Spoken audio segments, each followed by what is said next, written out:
Hey folks, this is Jake from So We Flow, and you're listening to the Why We Move podcast. Join me as I speak with incredible movers from diverse disciplines to share their stories and give you practical and inspirational advice on movement and living a happy, healthy life.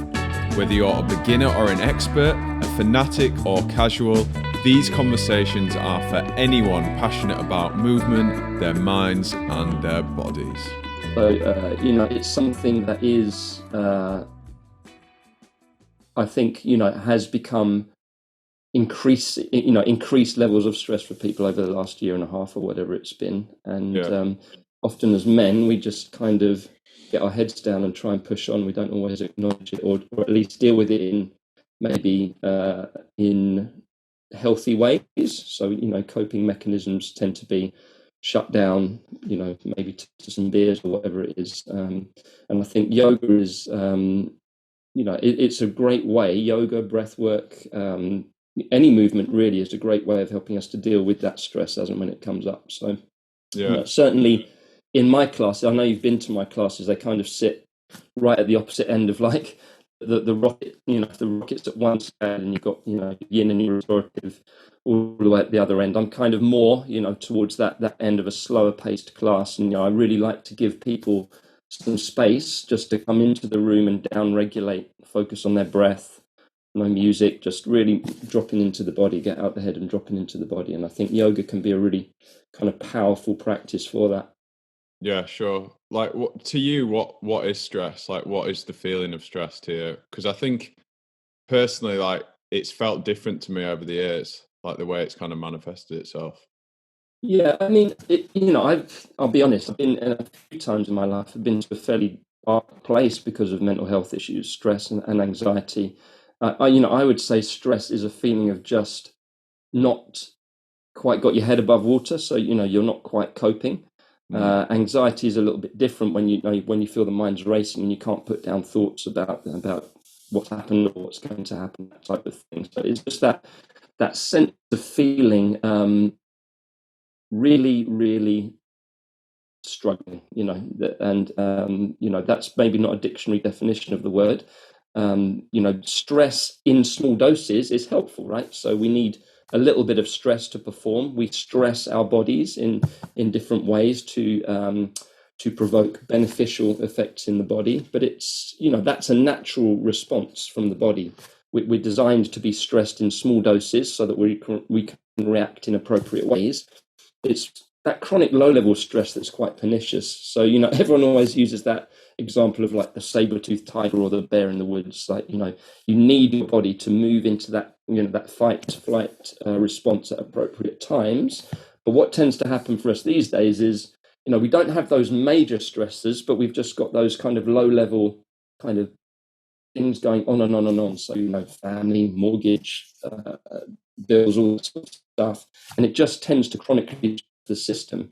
And the thing about the system is it copes until all of a sudden it can't cope, and then it's kind of shut down. And that, that's why, stress is, I think it's like the leading cause of time off work, and it's affecting people's mental health, their physical health, because it's kind of a vicious circle. So you get ill because your immune system's dropped down, then you get more stressed and because you can't work and whatnot. So, it's a really profound issue, and it's a religious issue as well. And I think, when we work with the body, as I've already said, we have an opportunity just to do so in ways that help us to manage those stresses, whether that be from a movement perspective, whether it's affecting physiological responses through the breath, and other ways that we can work with the body as well. Sure. And I think there's no more fitting time to talk about this really, because I kind of think hopefully we're looking like we're out of the back end of COVID now, or at least like the isolation period and that kind of like loneliness, being locked up and all that sort of thing. And I think, I can think of at least 5 people of my close friends that have had some serious like stress and anxiety issues during this period that you wouldn't have thought of those being that kind of personality whatsoever.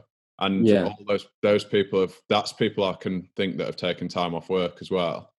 And it's just, it's a bit of an irony, isn't it, really? Because it's a time when we weren't having to go to work. Like there wasn't a commute. We were a lot freer to do what we wanted in a way, even though we were isolated. And Yeah, yeah, it almost seems like counterintuitive that that would be a period where stress was increased. And I yeah, think personally, I think I was a bit sheltered from it because we'd obviously just had a baby when we were in the midst of it. And yeah, you kind of, I wouldn't say it was stressful in the sense that we're talking about. It's more just like you just act and get it done, isn't it? It's that kind of like stress having a baby. So I yeah. think, yeah, I think I was a bit sheltered from what was going on during COVID, really. Yeah, and I think obviously everyone's situation is unique and different, but for a lot of people, there was that social isolation component, which is that in itself is a big cause of stress, right? So the terrible thing about COVID is when we face challenges in life, our natural impulse as humans is to come together, right? Hmm. Whereas in COVID we were forced to kind of manage it on our own in this isolated way, and that in itself is a trigger for mental health for many people. And then of course a lot of people would have had real struggles financially, so that their income source has gone, all sorts of other things. So I was lucky in lots of ways that everything shifted to online, so you can continue, and like you were saying, there's no commute into town, so that that's a good thing.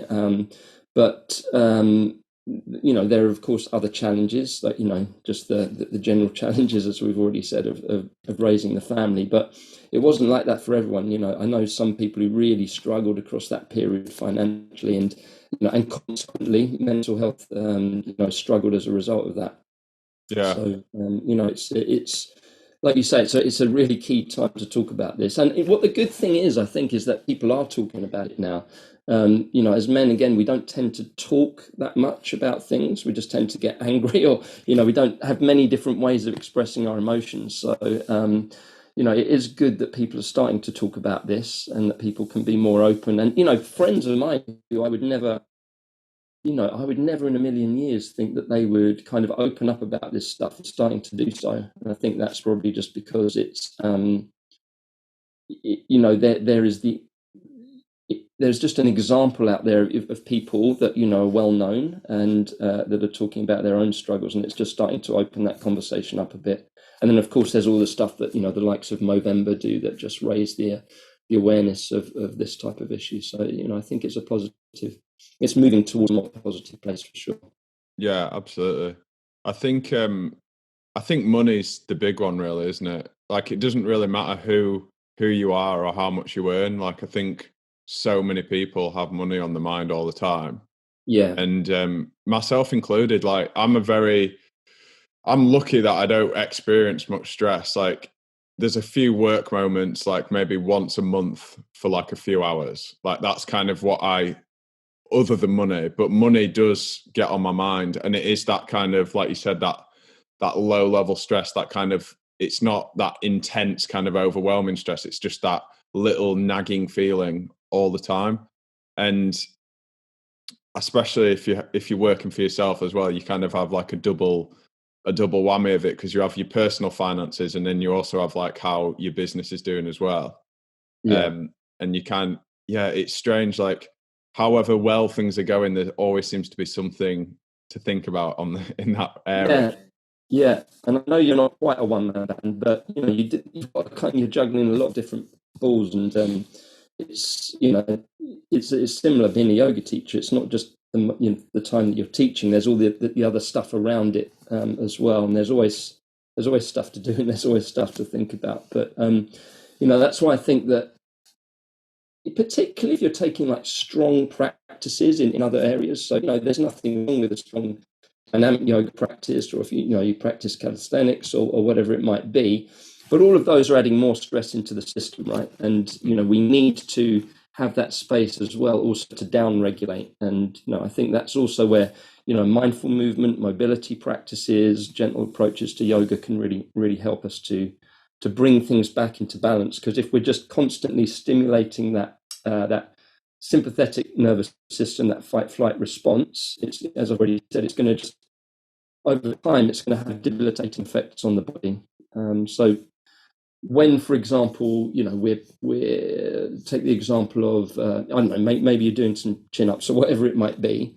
You're actually putting stress into your system again, right? So what happens is your body does the chin ups. Your body probably doesn't have a great time doing that because it's difficult. So your body sort of says, well, I didn't enjoy that so much. All your body wants is to stay balanced, to stay in homeostasis. So what it will do, it will then start to supercompensate. So it will start to lay down more material, make your body stronger. But what you've actually done over that period of exercising is you've dropped below your baseline, right? So this is your baseline of strength or whatever it might be. You've done your exercise and you've dropped down a little bit. You know this yourself. You're not as strong after you've done your exercise as you were before. So it's after that period that the body then needs to build its materials back up. So when we stress it, it builds, it lays down more material or better quality material. So the next time you do those chin ups, it's not quite so difficult for the body, so it can stay in that more balanced state. So what we need to do is give the body time for that rest and recuperation. And I think that's where, our yoga practice, can be used as our recovery sessions or our down regulation sessions. We can use the breath, particularly things like left nostril breathing, lengthening the exhalation, working with those practices as well to just bring everything back into balance again. Yeah, I completely agree. I think the breath for me is the most powerful thing when it comes to stress. Yeah. And well, it kind of leads on to a question I was going to ask you, which you probably don't have the answer to. You might do. I'm not really sure either. But where do you think the balance lies between these like practical ways of either preventing or coping with stress, rather than like the perspective as well? Because that's a big part of it as well. Like, obviously, like doing a yoga practice, breath work regularly might prevent that stress buildup, or it might be able to alleviate stress once it's there, but it's not actually tackling the root cause of the problem, which is, say, just for the sake of argument, if we're talking about money, there's a perspective and an outlook. I'm going to say obstacle just to avoid something like super negative, but there's an obstacle there that's to do with the mindset as well, isn't there? Yeah, absolutely. And, yoga won't have all the answers to things. There are lots of other modalities out there that can help with that. So, talking therapy, psychotherapy, CBT, all those sorts of things are, I think, useful complements to yoga practice where these things are an issue. I certainly wouldn't ever suggest that yoga's got all the answers, but it can be a very powerful tool. Yoga, movement, breath work, as we've already said, they can be really powerful tools to help to manage the stress response. So, our response, there's that kind of point, isn't there? There's stimulus, and then there's either a reaction, which is instinctive, or there's a response, which is slightly more considered. So it's about trying to create that little bit of space, that little pause between the stimulus and then what comes next, whether that, we have a choice for how we react to things. That's where I think the practices can come into their own. And then, there's also a number of programs such as mindfulness-based stress reduction that use practices such as meditation and movement, but within a specific framework to help us address those things. So we start to understand like the cycle, that the cycle of stressors, or we start to consider what's nurturing to me, what's actually not nurturing to me. That's quite a powerful practice in itself, just writing down things that nurture you, things that drain you, and then just observe the kind of the balance of the two. And very often things that we think, we think that's quite nurturing, often they're actually putting a little bit more stress into the system. So again, the example of lots of people as a stress relief will drink, won't they? They'll drink in the evening. And that's, maybe from time to time, that's okay. But if it becomes a regular thing, then that's definitely not going to help you manage your stress over time. No, yeah, absolutely. I think kind of a case of if someone's in that high level of stress, like state, telling them to like think about a different perspective is not going to be very helpful in that moment, is it, whatsoever? Exactly. And Exactly. Yeah. I think, I mean, even to talk about drinking, say in a positive way, if having that drink allows you to then um, think a bit clearly, take the edge off, and actually consider it in a better way, that's not so what's the word? That's not so kind of like urgent and overwhelming, then it kind of does a similar thing to like what a breathwork practice does. But obviously, there's a line, like there's a difference between having like a glass of red wine and going on like A session. bottle. Yeah. Exactly. And I think again that I'm not teetotal, and I'm not like uh, I'm not saying never have a drink, but I just think where is it a joy? Are we doing it from joy because we're having a good time with friends and family or whatever, or are we using it as a coping mechanism? And if it's the latter, then it's probably not the most healthy way of doing things. We have other options, we have other choices. Yeah. Roll out the yoga mat, do a sun salutation. You'll find that is going to be a lot more powerful in releasing the stress from the body than just sitting and having a drink, which is going to make you feel a bit crap the next day. So Yeah, of course. I think it, from my personal experience, and obviously everyone's experience is different, I think managing stress and like preventing it from happening is it's a cumulative effect of all the things that are good for all the other areas of health. So like it's about eating well, it's about having a regular movement practice, it's about yeah, spending time outside, it's about having connection with other people, like the people you love, your friends, your family, like a community. And it's about a balance as well. Like I think balance is super important. And that's not just balance like work and life, it's like family, socializing, yeah, time for yourself as well. And I think it's not, obviously we can do these things to alleviate it once stress has already like happened, but I think those things that I've just mentioned are the key to making sure it doesn't happen in the first place, because yeah. I all completely things agree. when they're out of whack can create stress. Like even just, I mean, you'll know as good as me, like if you have like a super sugary, like high fat meal, like you feel, don't get me wrong, there's always time for like life's like edible pleasures, right? Yeah, yeah, But you do, if it's consumed in the wrong state of mind, it only feeds that negative state of mind. Like it doesn't make you feel better, at least only temporarily if it does. So like yeah, even stuff like that is so important to consider.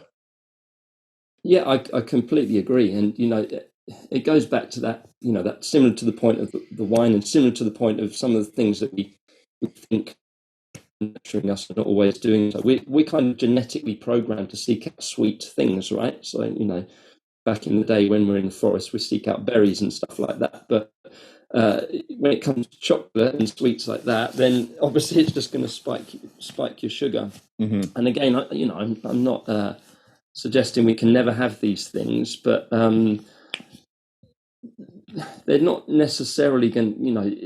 They're not necessarily going to have the best effect for us over a longer term. As we know, sugar can be quite a pernicious thing in itself. Mm-hmm. So we just had trick or treat the other day, right? And my daughter doesn't even really eat sweets. She's never really had them. Like when last year, I think it was last year, she wanted a chocolate Santa from Father Christmas, and we still had it in the cupboard at Easter.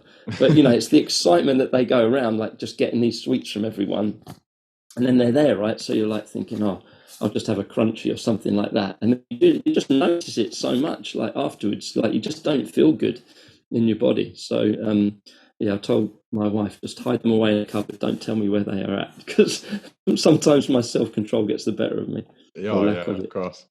Yeah, so you're right. Things like just try and eat good food, not processed rubbish.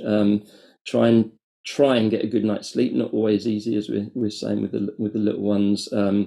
Try and go for a walk. Like I live in a pretty suburban place, so I'm pretty lucky to have some woods just behind the house. So I try and get out there for a walk, and Also on the school run, I cycle through. I've got one of those little. Have you ever seen these like cargo bikes? They're No? like I think they're Dutch, but it's like a tuk-tuk almost. It's got a cabin on the front and then a Yeah. bike seat at the back and pedals. So I put both the children in that, and then we just cycle through the woods on the way to school. It's quite cool. Oh, nice. So do that. Try and get good sleep. And as you say, if you can put these kind of environmental factors in place, then it's going to have the effect of not putting more stress into the system, as it were. Yeah, absolutely. I think getting outside and having a walk is the number one thing for me. Like, it's absolutely paramount for me. Yeah. Like, so right now, like, I finish work, I stop working at about 2 o'clock in the afternoon. So I'll Oh, start at yeah. about Yeah. 8, half 8, and I'll stop Yeah. at 2. And that's kind of the arrangement I've set up with Morgan, so that like she has time as well. So we kind of split the childcare. It's like probably 2/3 Morgan and a third me. But what that actually does is like it gives me so much time to like almost like decompress from the day. And I Yeah. almost, it's not even enough time working to get into a stressful state, really. Um, and what we always do is like me and Axel just spend a few hours just playing on the floor or like outside at the park or whatever. And it just kills any kind of sound of stress for me. Like, and by the time it comes to the evening, like it's gone. And I think the one of the worst things you can do is carry stress into an evening and then into the bedroom as well, because Yeah. it just like rots your mind whilst it's sat in there whilst you're in bed. And obviously Yeah. terrible for the time you're spending like with your family in the evening as well, and having that giving people that attention and that care and that focus as well. Yeah.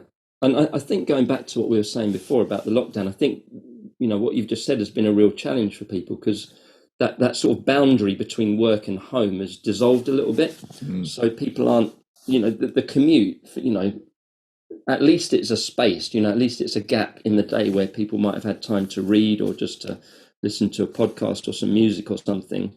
I know, speaking to people, that they're literally, flipping down the laptop and then it's straight into the evening routine, which is, really hard. It's really hard for people.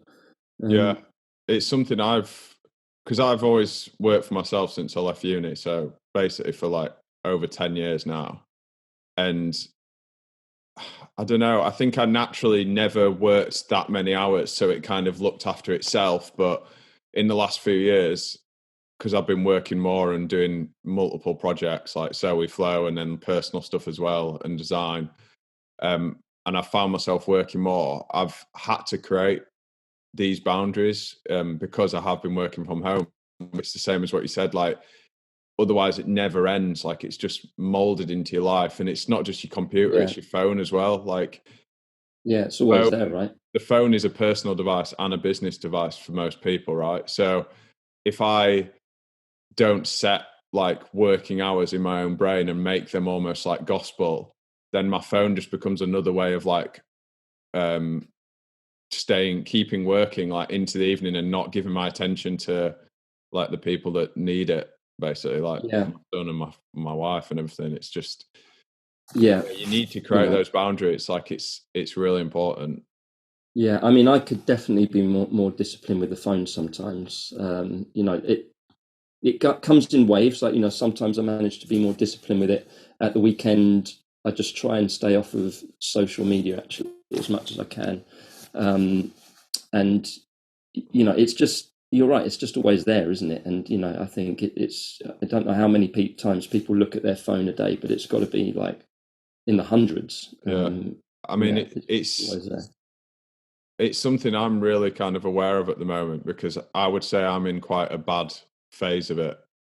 And I've picked up on this feeling that I have where in a moment of kind of where there's nothing, when I'm just maybe walking or like standing or waiting, I'll have this crazy like urge to Yeah, be doing something.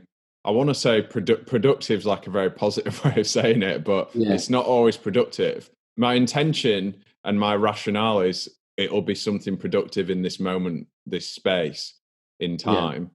But the actual result is looking for something rather than actually actioning something. And that's the issue with the phone, really. I think there's so many, apps, websites, like email messages, like so many outlets for doing. Like we spend most of the time just looking for something to actually do, not because we actually need to do it.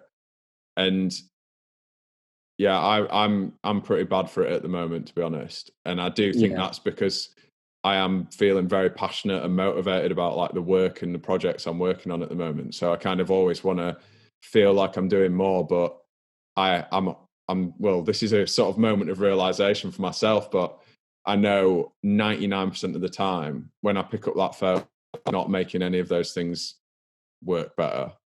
It's No, literally just like it's a not distraction. quality, is it? It's No. not like you've got quality focused time. If you're like standing in the queue at the supermarket and you're trying to bash out an email or something, you're better to just do that in a condensed period of time and have that space. I think we've just lost the ability not to be stimulated, or to be quiet, or to be a bit bored. That like it's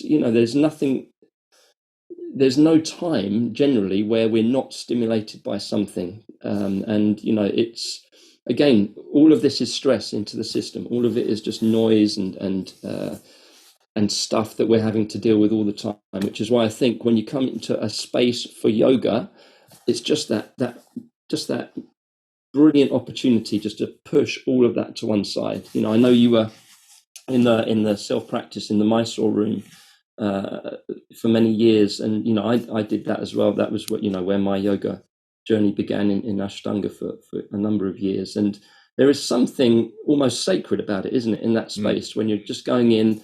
It's still, it's silent, it's just the movement, it's just the breath. And I don't want to get too critical, but sometimes I feel that yoga, in a lot of studios, or at least in certain styles, has kind of lost that a bit.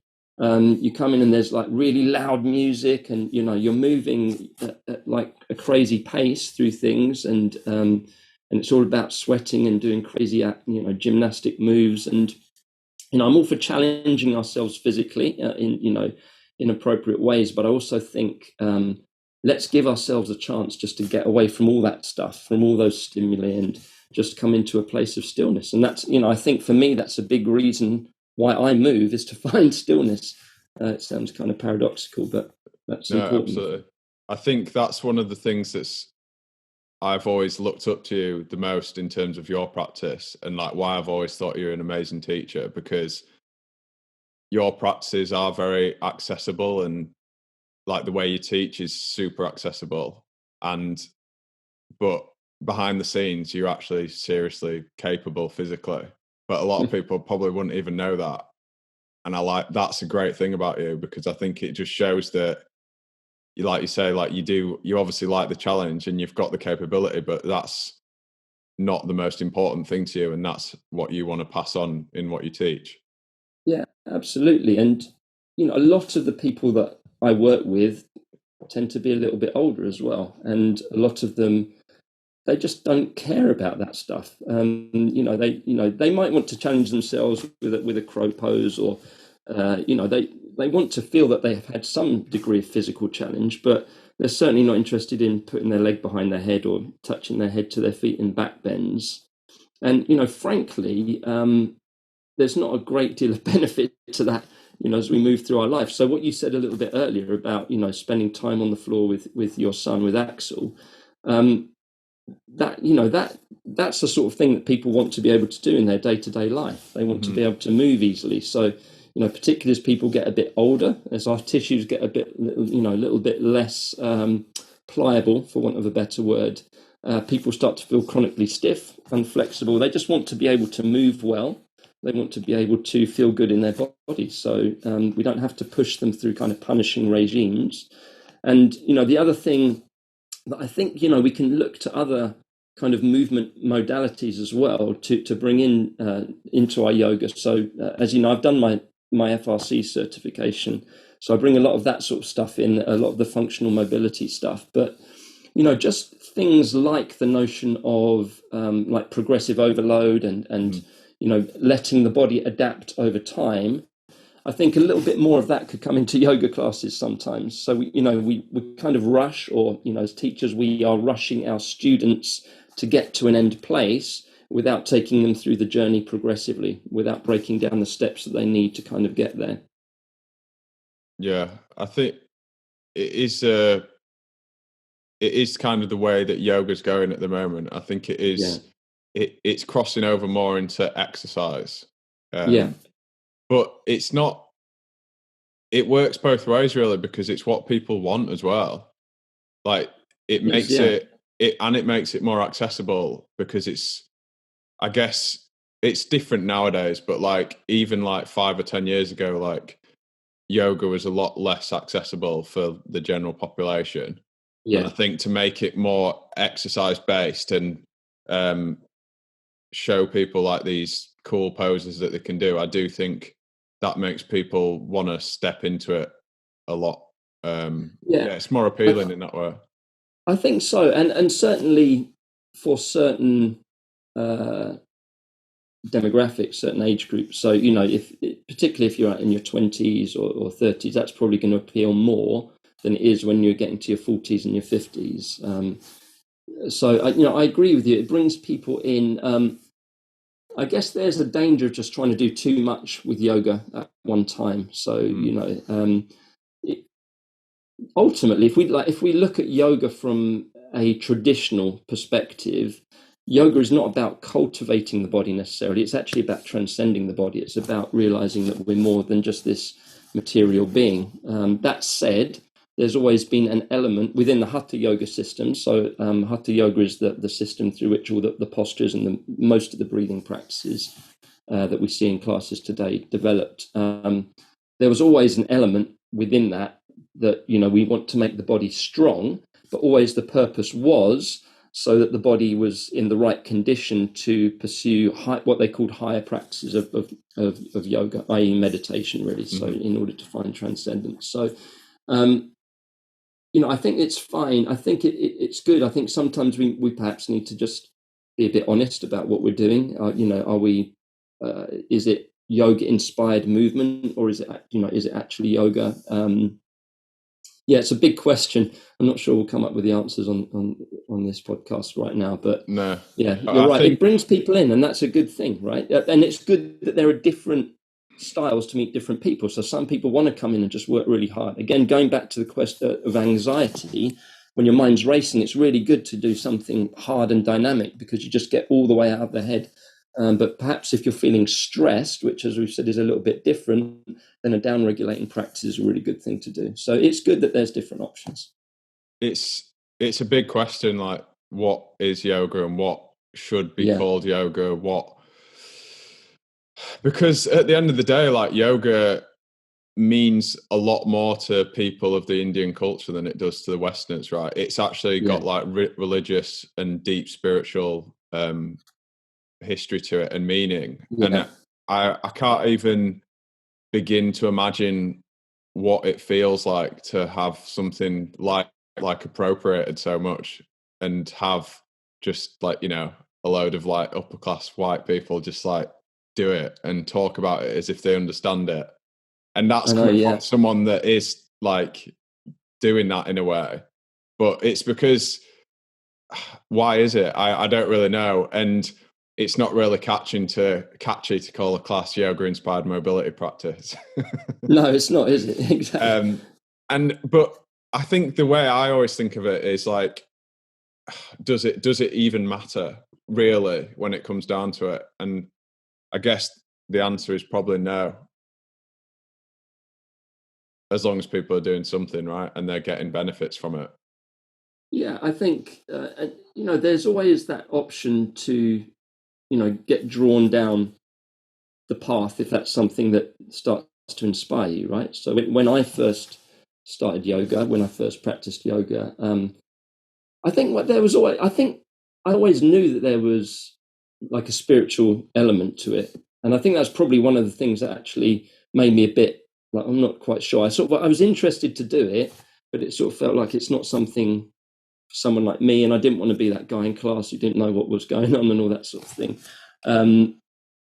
But once you dive into the practice, and once you feel the effects of the practice, and you could argue whether that's a nervous system effect or whether that is an energetic effect. So in yoga, there's obviously the physical body and the subtle body. I'm not sure, but all I knew is that it felt amazing, and I just wanted to know more and more about it. So the first time I ever practiced yoga was in India with this guy was like an Indian Swami.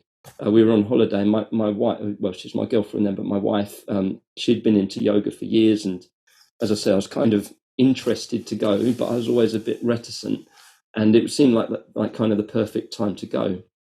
And then even as we went to the class, it was like India can be difficult sometimes, so we got chased by this like rabid dog.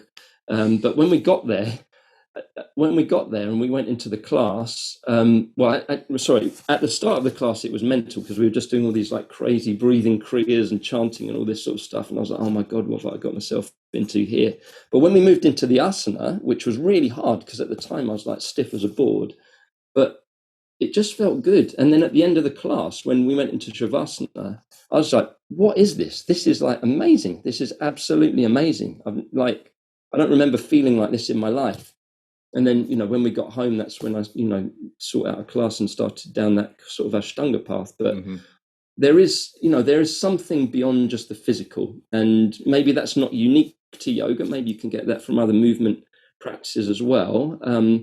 But for me, I've not really found it in other movement practices. I like to explore other things. I like to do a bit of calisthenics, just kind of basics. I dabble in a bit of capoeira. But I've never found that anywhere else. I've never found it in anything else. So, there is something about it to me that is just a little bit magical, for want of a better word. No, I couldn't have said it better myself. Like, I completely agree. I haven't found it in anything else either, and I'm not sure what it is. I think it's to do with. I know this is literally just like the most cliche yoga saying ever, but it is something to do with being in that present moment. I don't think you really get that with anything else because you can do a calisthenics practice or go to the gym or whatever else, and you can be just really distracted and be on your phone or like you're following that structure that you've like written for your training plan or whatever. Yeah. Or you're listening to music. And I think the best, most powerful, profound yoga experience I've had of when I'm literally just in it, like I'm in my own head, just in space almost. And like you say, like that feeling that you get from it is just unbelievable. And I think that is the most important thing. Like you can talk about the nuances of like whether yoga should be called yoga, like whether it's appropriate in like different cultures, why you're doing it. Are you doing it for exercise? Are you doing it for the right reasons? But at the end of the day, like people that have experienced that feeling kind of know what it's about, I would say. Yeah, I think so. And for me, and I'm just sort of thinking out loud here, but when you're doing things like you're in the gym or you're doing your calisthenics or whatever, you've obviously got breaks, right? You've got breaks between sets, which loses that connection. So you might be feeling quite present when you're doing something, but also often you're really pushing yourself hard, when you're doing that sort of stuff. Whereas yoga, it's continuous, right? There's never that break. There's always that kind of continuity, of the practice. And generally, you're not pushing yourself to your edge as well. So you're sort of working within that zone, which feels a bit more tolerant. So again, it comes back to the nervous system, right? You're just bringing things back into balance or settling things down a bit. Yeah. But there is definitely something very special about the practice. I think you're pretty similar to this, but since I've moved away from London and I don't go to a class or anything, um, my two practices, which my main practices are yoga and calisthenics, right? And they have completely like separated now. So my calisthenics practice is where I do like my handstands, like my planche training, pull-ups, and then also a lot of the stuff that's physically impressive from yoga. And I actually take that into my calisthenics practice and it's not in my yoga practice. So that's like good, yeah. my yoga practice is actually just very, very unimpressive to like an observer.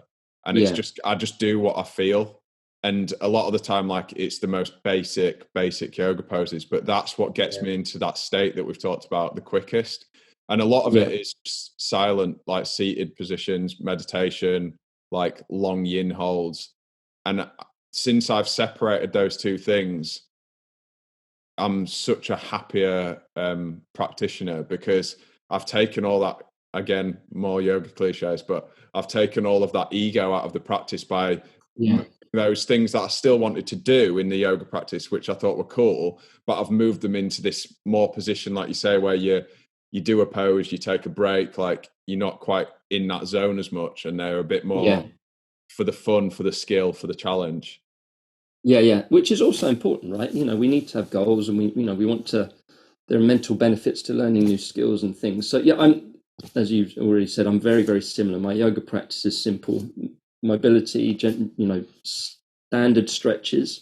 Might take a few back bends and things like that, but then all of the other stuff like the hand balancing and the handstands and stuff like that, I tend to just separate them out into other sessions. And they're Yeah. fun, right? You need to do those sessions too. Yeah. You need to stay interested. And I think when you start opening your body up through a mobility or yoga practice, it's good to have those challenging postures, because they really show you like all the pieces of the puzzle starting to come together. Like, I think you do need like what's the word, like, is climatic a word, like the peak, like a peak posture, that's what people say, don't they? Like, you Yeah, do need these peak postures to almost go, whoa, look where I've come. Because I think you might try a posture and it just feels wrong somewhere in your body, like something's too tight, it feels out of whack. It's like, all right, I can do it, but it doesn't feel it doesn't feel as like weightless and effortless as it should. And yeah, once you've been practicing for a while and you work on certain areas, and you have that more openness in your body and freedom in your body, and you try it again, you kind of can go, oh well, this feels different now, it feels right, it feels weightless. And I think that's an important part of those more impressive postures for me. yeah, for sure. There's two things, aren't there? There's the movement or the mobility training, and then there's the expression of the mobility, which I think is what you're alluding to. And when I'm teaching a course at the moment, actually, like a 40-hour immersion, and I just use this little framework, like let's break it down to build it up. So let's look at what the demands of the particular demands of the posture are on our various joints through the body. Let's see where we're at movement wise against those demands. Then we work on what we need to. So that might be more mobility, it might be a little bit more strength, whatever it might be. And then you kind of piece the puzzle together again, you build it back up. So it's a very simple way of looking at things. And it just helps people to have a strategy for, if they want to take Bakasana as an example, then they can work out what's holding them back currently, and they can kind of work on that and build it up over time. Going back to that kind of that notion of kind of a progressive approach to things, rather than, what you tend to get in classes, and this is no criticism of teachers because it's just the way classes work. It's time for Bakasana. We've got a minute or two. We're going to try it. You've done it or you haven't done it, and we move on, which doesn't give people that chance. You get it more in self-practice, as you know, with Ashtanga, because you're kind of revisiting things on a daily basis. But in kind of led classes, you don't really have that opportunity. And the reality is that a day-to-day practice that actually creates results, it's very boring in a way, in the sense Yeah, that it's yeah, basic, yeah, isn't it? And I've noticed that um, more than ever through the last couple of years, and since we've had Axel, because I'm no longer doing the Mysore practice. I'm practicing like less than an hour a day max, yeah, and 3 of those days a week are probably calisthenics, like maybe 3 are yoga, yeah. maybe sometimes less. But my body's never been more open, and Mm, it shows that like it responds so well to like simple natural movements regularly, yeah, rather than, you don't always have to take it to the limits or do crazy stuff to actually get progression. Like, just a little nudge into the right areas on a consistent basis without going back to stress, without creating too much stress, yeah, actually yields a much more open body that feels free. And like you said earlier, like, people as on a whole, they just want to feel good and capable in their own body. And I think those simple I think will get you there the fastest and obviously be sustainable in the long term as well. And it's like doing things by stealth, right? As well. So you don't just kind of blunder in and say back bends or wheel pose. You're not just trying to push into the pose. You're working on the different components. And as you say, when you piece it all together, all of a sudden you're like, wow, that feels so much better. That feels so good. So, you're right. It doesn't look impressive. It won't get a lot of likes on Instagram, but it's really, really important, and it's really beneficial. I'm like you, just life's circumstance. I kind of have to, my practice looks very different. There's a time when I was doing like 2 hours of Mysore practice a day, 6 days a week, and that's just not going to happen these days, even if I wanted it to. No. It just has to be quite contained and quite efficient and effective for what I want to do at the time. I think when we last saw each other, I was probably doing Mysore every morning and going to the gym for like 2 or 3 hours. I remember, yeah. You're like going climbing or like. I honestly cannot imagine that. I can't imagine doing that now. And the truth is, like, I felt quite stagnant in my progression, I've got to say.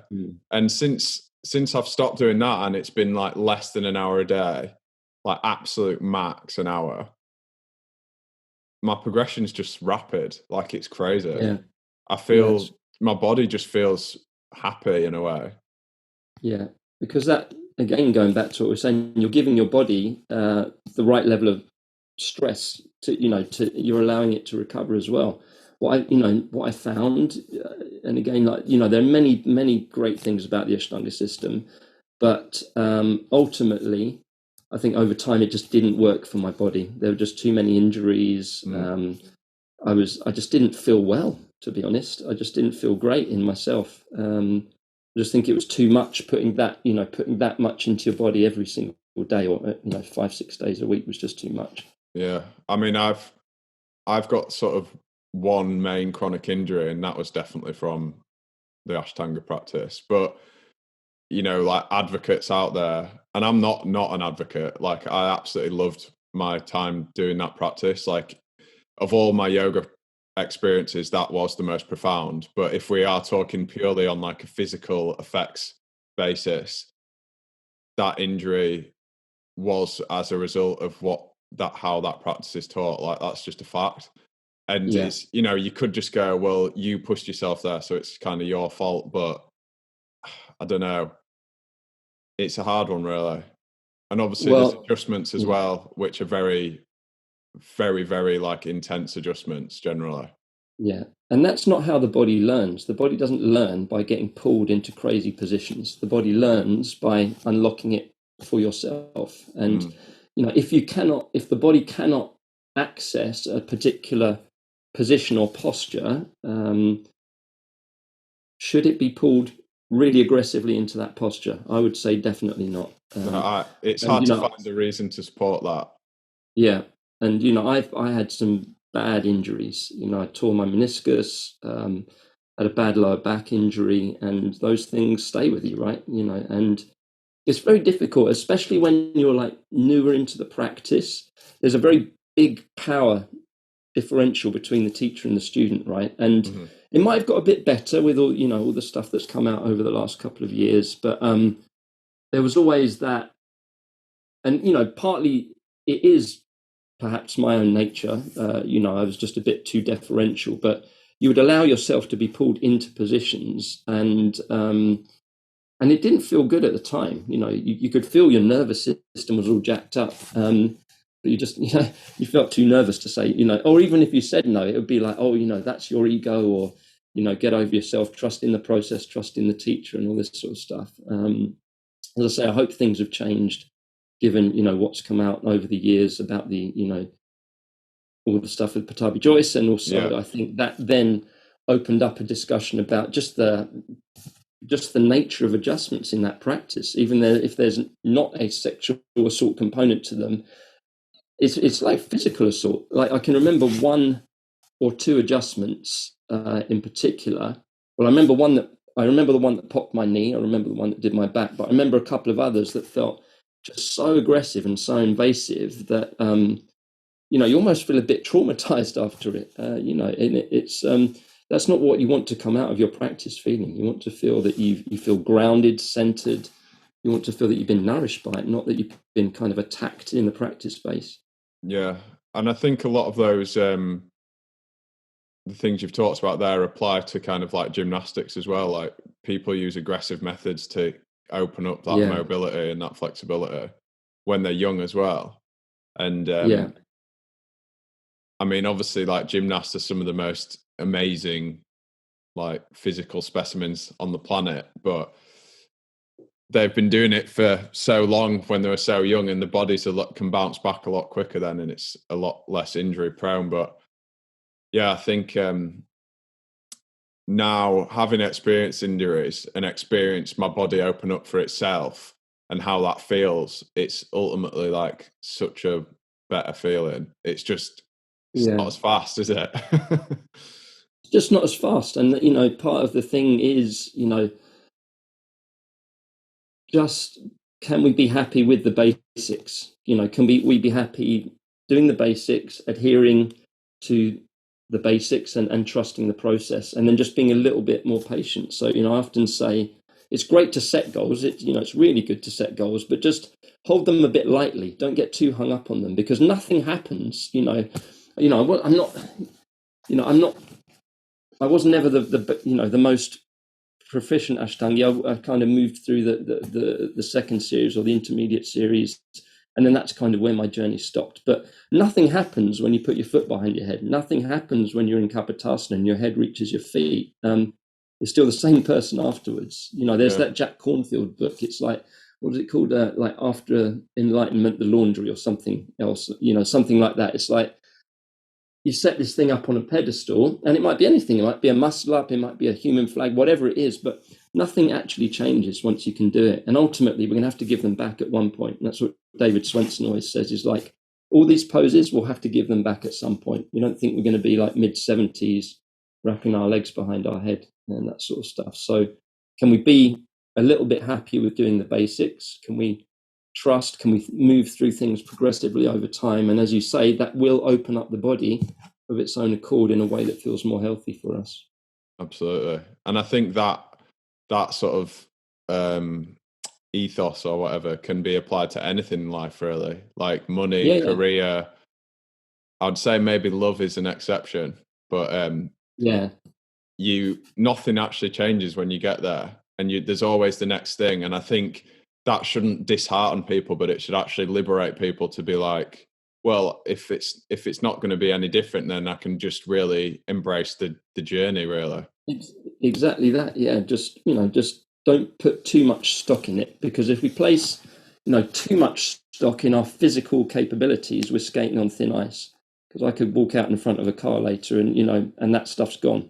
And then Yeah. what? Then I'm left. Then where am I? If we're really, going back to what we were saying about yoga being a practice of just transcending our attachment to what's here physically, then we don't want to get too hung up on that stuff, because that's going to lead us to a challenging place at some point. Because I'm now in my mid-40s, and things do change, right? Things do change. You can't do the stuff you used to do. I think this almost even comes back to talking about stress right at the start, because um, I think this sort of idea that we're talking about, one of the main things of that is kind of looking forward to retirement and burning the candle at both ends until you get there. Yeah, And, I don't think many people say that when you get to retirement, nothing, it happens magically at that point.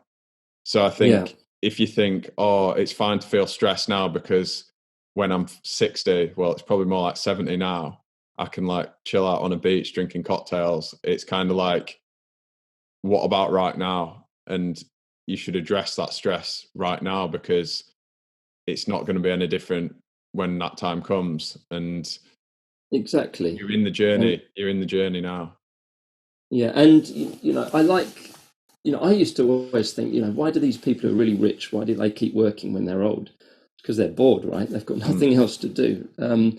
But for people like us who we like to move, we want to put those things in place that allows us to still enjoy that when we're old, when we're getting older. So I don't know if you follow the guys from School of Calisthenics at all, but they often talk about investing in your physical pension, and I think that's a really good way of looking at it.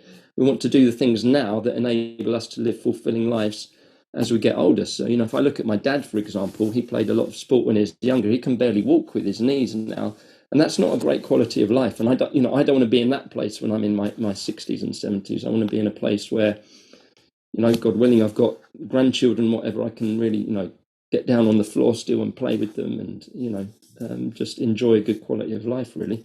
And I think that's, you know, that to me is what yoga can really bring to us, give us a really good functional way of living, make us healthier physically, make us healthier mentally, give us strategies for breathing that are going to, you know, that are going to be a little bit more conducive to feeling well in our body. And I think you're ticking most of the boxes then. Sure. Do you think that's why these kind of like natural, like primal is kind of the buzzword, these different forms of movement have become so popular? Yeah, I think so. I think they're really good as well. I think they're really good forms of movement. And I think it is, you know, I think it's just people maybe rediscovering. I know you've talked about this before, like, you know, the difference between moving and exercising. So, you know, exercising can be a bit boring and a bit miserable, but moving feels wonderful, right? So there's that big difference. And I think that's probably why these sorts of things have started to take off a bit. I think there's almost a new, we're talking from kind of like an observer and being impressed by what you're seeing. I think there's like a new kind of extraordinary kind of impressive thing, which is to see someone move like uninhibited and freely. So it's not necessarily a backflip or a one-arm handstand or, you know, whatever else. It's just, there's like a grace and a beauty in seeing someone move their body where it just responds to what they're asking it to do. And it might be something super simple, just but like, you know, like on the hands hopping side to side, but with like a weightlessness. And it is actually visually impressive, and not to mention how it feels for the person doing it. And I do think it is alluring to people, because that's ultimately like what everyone wants to feel, don't they? Just free in their own body. I think that's it. I think it's that freedom. And the other thing I think it is playing.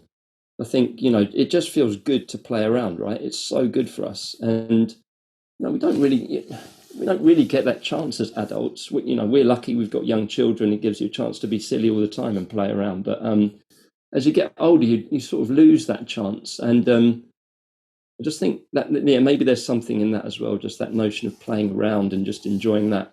Again, it sits at the other end, doesn't it, to that more structured approach to exercise, or if you're playing sports and things like that. It's not playing, it's just, you know, it's doing things in a very kind of structured way. Yeah, I actually talked about this on the last podcast I did, and we were talking about kind of the difference between a structured practice and a kind of like explorative practice, and that there is, you do kind of need both depending on what your goals are. Like for someone that has specific goals or things they want to do, like you inevitably need structure to get there. You need a roadmap. But if you do just want to feel good, like you don't really need any structure, I would say, or maybe a very loose one at best, just to kind of like know that you're going in the right direction. Yeah, but yeah, definitely. And, you know, I think that's probably from a yoga point of view where the Ashtanga system was really helpful as well, because it provides that container. You know, particularly when you're newer into the practice in the first few years, I think it's quite useful to have that kind of set way of working. It's almost like learning your scales. And then once you've done that, you can, you know, you can play your jazz, as it were. You can move around and riff. But you need that kind of, like that, you need that kind of base level, don't you? You need that base level of skill, or you know, just to feel competent in something before you can move around and play with it, I think. Yeah, I think the Ashtanga framework definitely, even though I barely do any of the poses from it in a practice, the actual structure of it informs almost every practice I do, because the way that it's formatted and ordered, in terms of like obviously starting with the sun salutations, then doing standing pose, then like moving to the ground and like back bends, core work, like, you know, whatever else, that system does work. Like Yeah, it's definitely. it works with the body and ensures like the best experience through each part of the sequence that you're doing. And Yeah. if you do struggle with like doing a home practice, like learning that foundational principle is really, really helpful. Yeah, I definitely agree with that. And I think just that having that then allows you to take your own practice, right? It allows you to have a self practice, which is where a lot of the magic comes. Not, led classes are great. Obviously, being a teacher, I'm always going to be a fan of those. But there's something different, isn't there? There's something magical about having your own practice and that own time and space. And the one thing I'd say is maybe missing in Ashtanga is, you go straight into the sun salutations. So, like you, I will generally use that broad structure for my own practice, but I'll just do a little bit of mobility work first, just to kind of warm the body up. And then I take that into my classes as well. So, my classes look nothing like Ashtanga really in terms of the poses, but that broad structure will look, I guess, will look similar because we start with the mobility practices, 10, 15 minutes. We might do a couple of sun salutations, standing poses, then we come down to the floor or explore some hand balances or whatever. So and I think that's useful. Doing totally different stuff every week leaves people confused. Having something that feels, even if the poses change out a little bit, and there's always going to be some differentiation depending on what your focus is for that class. But having the broad structure, I think, is helpful for people because then they know what to expect, and they're not kind of feeling lost, I guess, in the class. Yeah, absolutely. I actually think lead classes helped me like tone my practice down, to be honest. Yeah, Because I've always struggled with almost thinking that it needs to be harder or more challenging than it needs to be. yeah, And I think that's why I like to dip my toe in a lead class because it's often less challenging and demanding than what I'd do on myself. Then it yeah. just kind of makes me Depending whose think, class. well, yeah, depending whose Yeah, class, but like the average yoga class that you drop yeah, into, like, especially if you yeah, live in Cornwall. But it kind of makes me go, oh, well, it's all right to just do some like neck movements for 10 minutes of the class. yeah, yeah, Because, yeah, there's times where I'll do half an hour of practice and I'll be knackered. I'll be like, this is self yeah. practice. I'll be like, bloody hell, like, how do these people flesh out an hour class? And then I'll go to a class a week later. I'll be like, oh, we've done neck rolls for like 10 minutes. I know, it's great. It's great. And there's something great about just handing that over sometimes to someone else. Like, you just tell me what to do for the next hour and a half. Or, I just taught a retreat a couple of weeks ago, which was the first one since COVID. And we were like taking 2 hour practices and, 2 and a bit hour practices. It's really nice. You just got so much space to just move the body around, take proper time for pranayama and meditation and all sorts. So, there it is lovely, isn't it? Just to have someone, right, I'm coming to your class and you just tell me what to do. But I think that's, as a yoga teacher, like, it must be very challenging for people to get that feeling if they're inexperienced, because one of the beauties of yoga, which I'm sure you'll agree with, is once you do understand like the fundamental poses and how it works, you can really like lose yourself in a lead class. yeah, Like you can yeah, literally, you don't even teach you once, like your eyes might be open, but you're completely just in your body, aren't you? yeah, And yeah. that's what I'd say to anyone listening. Like if it is early days in like yoga journey, like there's good things coming once you understand it a bit more, because you can Once you really move get in that deep then. confusion. Yeah, yeah, yeah. Yeah, And you're that's right. true of Once your own you've got practice over as that. well. Sorry, say that again. I was just going to say it's true in your own practice as well, because Yeah, you can move through patterns and sequences and poses without thinking what you're doing. yeah, exactly. It just becomes that nice sort of fluid thing again that we were talking about before, that kind of continuous movement, or, that continuous experience, at least of the practice. So Matt, I'm going to ask you one question to finish this up, because we've been on for, Yeah. I've been trying to keep these to 45 minutes, but they just get You've longer been and going a longer. while now. I almost like don't want to make them short anymore because I'm enjoying having these conversations so much, but I don't know if it's too long for people to digest. Maybe people can leave a comment and say what they think. But Yeah. Well, some of them are really long, aren't they? Some of these things, like Joe Rogan, he's on there for like 3 hours at a time. yeah, exactly. I Yeah, think that's probably too long. well, I could probably do that, I reckon. Definitely 2 hours, but I guess Yeah. I think it's better to just go, if it feels like it's coming to a natural close, then you just let it happen. Yeah. Obviously, I think before 2 hours, it probably tends to happen naturally. But anyway, the Sorry, question. my cat's come to join for the end. Sorry, ask your Oh, it's question. all right. Introduce Yeah. the cat if you want. Yeah. Do you want to come in, Barney? Yeah, lad. Here he is. Oh, nice. Hello, Barney. He's not too happy at that. So, Matt, what does movement mean to you?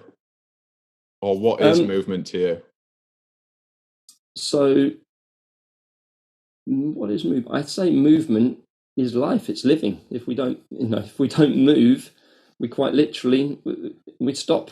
And that's why there's just so much benefit of moving our body through full ranges. On a day-to-day basis is just because it gives us a little bit more wind in our sails. And beyond that, I'd say, as I've said before, movement is an avenue or an access point to stillness, which I think is just so profound. Amazing. Great words. That's actually, there's definitely a theme happening on these podcasts. Like movement is life has come up a lot. Yeah.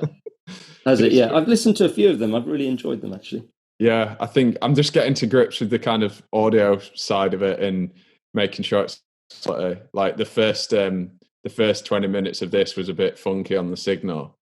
I think it was my fault, but yeah, it is quite difficult to get all the sound set up right, have like, the good mic, like the video, and even then it doesn't always sound perfect. Like there's obviously the room around you, the echoes, everything. Work in progress, but it definitely helps if you are Joe Rogan and you have like a 50 grand studio and the rest. Yeah. But anyway, Matt, thank you so much for coming on. Thanks, Jake. Loved it. My And pleasure. we should do it again for sure. There's always more. I'd love to. Yeah, really, really enjoyed the chat. Awesome, man. Thank you. Thanks, mate. Go well. Take care.